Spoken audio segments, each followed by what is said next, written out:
Hello সুপ্রিয় দর্শক বন্ধুরা, আমি অ্যাস্ট্রোলজার লিটন জয়দার। আশা করি আপনারা সবাই ভালো আছেন, সুস্থ আছেন, নিরাপদে আছেন। আপনারা ভালো থাকেন, সুস্থ থাকেন, নিরাপদে থাকেন, এই কামনাই করি। আজকে আপনাদের সাথে যে বিষয়টি নিয়ে কথা বলব সেটি হচ্ছে কর্কট রাশি। এই কর্কট রাশির ব্যক্তিরা কেমন হয়ে থাকে বা এদের নিজস্ব কি চরিত্র রয়েছে, কি গুণাবলী রয়েছে এবং এরা কতটুকু অর্থশালী হতে পারে, সমাজে প্রতিষ্ঠিত হতে পারে এবং তাদের জীবনে কি কি ঘটতে পারে ইত্যাদি বিষয় নিয়ে আজকে আলোচনা করব। যারা কর্কট রাশির লোক রয়েছেন তারা আজকের এই ভিডিও থেকে আপনাদের নিজের সম্পর্কে ভালো একটি ধারণা লাভ করতে পারবেন। সুতরাং ভিডিওটি প্রথম থেকে শেষ পর্যন্ত দেখুন এবং আমার সাথে সাথে থাকুন। সেই সাথে রিকোয়েস্ট করব, এই ভিডিওর নিচে যে সাবস্ক্রাইব বাটন রয়েছে এটি সাবস্ক্রাইব করবেন এবং পাশে যে বেল আইকনটি রয়েছে অল বেল আইকনে প্রেস করবেন, যাতে করে পরবর্তী ভিডিওগুলি অতি সহজে পেতে পারেন। এর ভিতরে আরেকটু আপনাদেরকে বিরক্ত করি, সেটি হচ্ছে আপনারা আমাকে যে ভালোবাসা দিয়েছেন সেটি অফুরন্ত। কারণ আপনাদের ভালোবাসার জন্য আমি 2টি চ্যানেল লঞ্চ করতে পেরেছি। আরেকটি নতুন চ্যানেল আমি খুলেছি, যেটি হচ্ছে লিটন ব্লগ ওয়ার্ল্ড। এই চ্যানেলটিতে শুধু বিনোদনমূলক এবং বিভিন্ন ঘটনাবলী তুলে ধরার চেষ্টা করব। তো সেই চ্যানেলটিকে আপনারা সাবস্ক্রাইব করবেন। আপনাদের কাছে রিকোয়েস্ট করি যে আমার এই ভিডিওগুলি যেমন আমাকে ভালোবাসা দেখিয়েছেন, তেমনি ওই ভিডিওগুলি আপনারা দেখবেন, ওই চ্যানেলটিকেও ভালোবাসবেন, সাবস্ক্রাইব করবেন, আমার পাশে থেকে আমাকে সাহায্য করবেন, এইটুকু আপনাদের কাছ থেকে আমি আশা করি। সুতরাং আমি বিশ্বাস করি আপনাদের সেই ভালোবাসাটুকু আমি পাবো। তো আজকের যে আলোচনা রয়েছে সেটি হচ্ছে কর্কট রাশি। তো চলুন কথা না বাড়িয়ে এবার হোয়াইট বোর্ডে যাওয়া যাক। তো আমাদের যে প্রথম রাশি সেটি হচ্ছে মেষ রাশি। কারণ রাশিচক্রের প্রথম রাশি হচ্ছে মেষ রাশি, তারপরে হচ্ছে বৃষ রাশি, তারপরে মিথুন রাশি, তারপর হচ্ছে আপনার কর্কট রাশি, তারপর হচ্ছে সিংহ রাশি, তারপর হচ্ছে কন্যা রাশি, তুলা রাশি,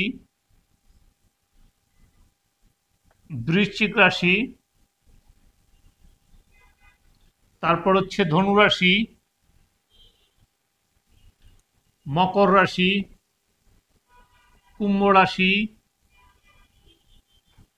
সর্বশেষ রাশি হচ্ছে মীন রাশি। এই হচ্ছে আমাদের মোট 12টি রাশি। তো আজকের আমরা আলোচনা করব কর্কট রাশি। এই কর্কট রাশি আলোচনা করতে গেলে আমাদের যে বিষয়গুলি দেখতে হবে সেটি হচ্ছে এর অধিপতি গ্রহ কে। এর অধিপতি গ্রহ হচ্ছে চন্দ্র। আর এখানে 3টি নক্ষত্র রয়েছে, যেমন একটি গ্রহ রয়েছে তেমনি 3টি নক্ষত্র রয়েছে। সেই 3টি নক্ষত্র কি? পূর্ণবসু, পুষ্যা এবং অশ্লেষা। এই হচ্ছে 3টা নক্ষত্র।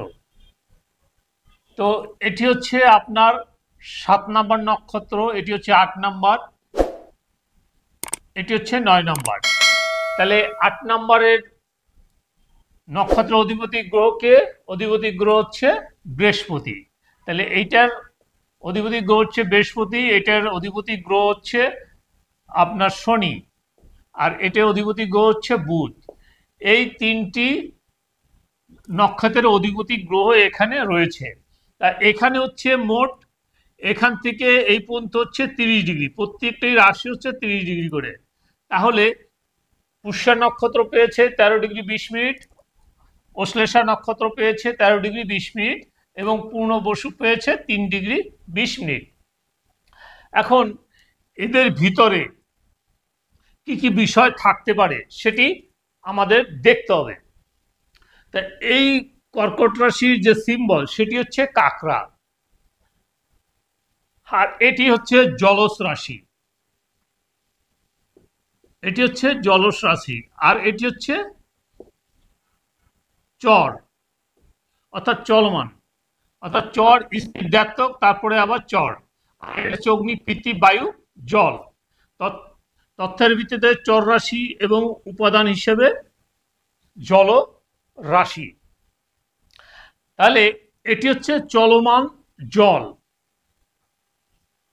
অর্থাৎ এরা কিন্তু ঘুরতে ফিরতে বেশি পছন্দ করে, বদ্ধ জায়গায় থাকতে এরা পছন্দ করে না। কারণ জলের কাজ হচ্ছে স্রোতে চলা, অর্থাৎ এরা সবসময় মানে চলার গতি তাদের থাকতে হবে, অর্থাৎ তাদের সবসময় তারা রানিং থাকে বা ঘোরাফেরা পছন্দ করে বা বিভিন্ন জায়গায় যেতে পছন্দ করে। এরা এক জায়গায় স্থির থাকতে পারে না। এরা যদি এই ধরনের জাতক, যদি এরা চলার পথে, যেমন পানি চলার পথে যদি বাধা দেয় তাহলে সে কি করে, ফেঁপে ওঠে, ফুলে ওঠে। তেমনি এই রাশির লোকেরা যদি চলার পথে বাধা পায় তাহলে কিন্তু তারা আস্তে আস্তে ফুলে ফেঁপে ওঠে, অর্থাৎ ভিতরে ভিতরে তারা অনেক মানে সেই বাধাকে অতিক্রম করার জন্য তারা প্রাণপণ চেষ্টা করে।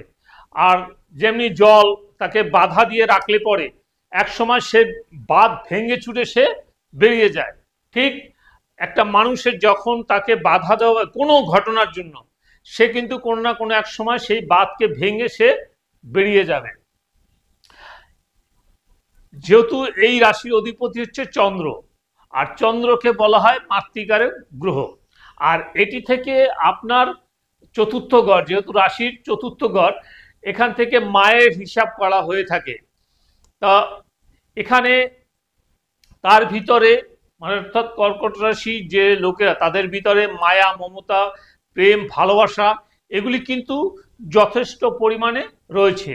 এরা কিন্তু মানে হিয়ারিং টাইপের হয়, অর্থাৎ কেয়ার যে কোনো জিনিসে কেয়ার করতে খুব পছন্দ করে। তার সন্তানকে সে লালন পালন করতে পছন্দ করে বা সন্তানের সেবা করতে পছন্দ করে, পরিবারের সবাইকে নিয়ে সুখে শান্তিতে থাকতে পছন্দ করে। এরা দেখা যাচ্ছে যে কিছু কিছু সময় তারা কিন্তু অনেক কঠিন হয়ে থাকে। যেমন দেখবেন মেয়েরা যেমন কোমল তেমন কিন্তু তাদের মনটা অনেক শক্ত। যখন একজন মহিলার মনটা নরম থাকে তখন আপনি তাকে দিয়ে সমস্ত কিছু করাতে পারবেন, কিন্তু যখন তার মন কঠিন হয়ে যাবে আপনি শত চেষ্টা করলে তার কাছ থেকে সেই কাজ আর কখনোই সম্ভব না। দরকার হয় সে মৃত্যুবরণ করবে, তবুও সে সেই কাজটি করবে না। এটি কিন্তু এই কর্কট রাশির একটি প্রধান চরিত্র। এরা কিন্তু অন্তর্মুখী হয়ে থাকে। মূল হচ্ছে এখানের যে অধিপতি গ্রহ, এই ঘরে অধিপতি গ্রহ হচ্ছে শনি, আর শনি চন্দ্রের যে দৃষ্টি মানে রাশিগত যে দৃষ্টি, সেক্ষেত্রে দেখা যাচ্ছে এই রাশির লোকেদের ভিতরে কিন্তু বিষণ্ণতাও দেখতে পাওয়া যায়। যদি আপনার এই অষ্টম পুষ্যা নক্ষত্রে যদি আপনার জন্ম হয়ে থাকে তাহলে কিন্তু আপনার জীবনে অনেক সমস্যা আসতে বাধ্য। কারণ চন্দ্রের সাথে শনির সাথে যে সম্পর্ক সেটি হচ্ছে বীজ যোগ। তাহলে এই বীজ যোগ যদি সৃষ্টি হয় তাহলে কিন্তু আপনার জীবনে কিন্তু অনেক বাধা বিপত্তি, অনেক সমস্যা, অনেক কিছুই হবে, সেটা আপনার জীবনকে বিষিয়ে তুলবে, অতিষ্ঠ করে তুলবে। অর্থাৎ আপনার ভিতরে সেই আত্মহত্যার প্রবণতা দেখা দিবে যদি আপনার এ ধরনের শনি এবং চন্দ্রের যোগটি হয়ে যায়, যদি আপনার পুষ্য নক্ষত্রে জন্মগ্রহণ করে থাকেন। কিন্তু বৃহস্পতি নক্ষত্র যাদের জন্ম হয়ে থাকে তারা কিন্তু অবশ্যই তারা এই রাশি অনুযায়ী তারা ভালো ফল পেয়ে থাকে। কারণ হচ্ছে চন্দ্র এবং বৃহস্পতি এরা কিন্তু মিত্র, সুতরাং এই মিত্র নক্ষত্রে যদি আপনি জন্মগ্রহণ করেন তাহলে অবশ্যই আপনি শুভফল পাবেন। আবার এই রাশি অনুযায়ী 1 2 3 4 5 6 7 8 9, তার মানে কি বৃহস্পতি ষষ্ঠ এবং নবম, তার মানে এই রাশির সাপেক্ষে বৃহস্পতি হচ্ছে তার ভাগ্য অধিপতি গ্রহ। তার মানে যদি সে বৃহস্পতি নক্ষত্রে সে জন্মগ্রহণ করে অবশ্যই সে ভাগ্যবান হয়ে থাকে। কিন্তু শনির কিন্তু নবম নক্ষত্রে অশ্লেষা নক্ষত্রে যদি জন্মগ্রহণ করে, ওই নক্ষত্রের অধিপতি হচ্ছে বুধ। তাহলে বুধের নক্ষত্র যদি জন্মগ্রহণ করে, সেক্ষেত্রেও কিন্তু সে কঠিন মনের হয়ে থাকে, অর্থাৎ সে কিন্তু প্রহার করতে পারে বা আঘাত করতে পারে, কারণ সন্তানকে শাসন করার অধিকার মায়ের থাকে।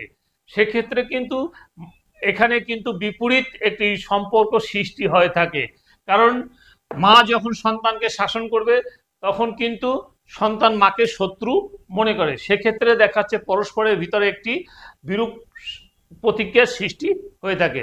তো আজকে আপনাদের সাথে আলোচনা করেছি কর্কট রাশি নিয়ে। এই কর্কট রাশির গুণাবলী নিয়ে আপনাদের সাথে আলোচনা করেছি। যদি ভিডিওটি ভালো লাগে তাহলে একটি লাইক, একটি শেয়ার, একটি কমেন্ট করবেন এবং পরবর্তীতে কী ধরনের ভিডিও দেখতে চান আমাকে লিখে জানাবেন। আমি সেই অনুযায়ী ভিডিও বানিয়ে আপনাদেরকে উপহার দেওয়ার চেষ্টা করব। পরবর্তী ভিডিও পর্যন্ত আপনার সবাই ভালো থাকুন, সুস্থ থাকুন, নিরাপদে থাকুন, এই কামনা করে আজকের মতো বিদায় নিচ্ছি। সবাইকে অনেক অনেক ধন্যবাদ।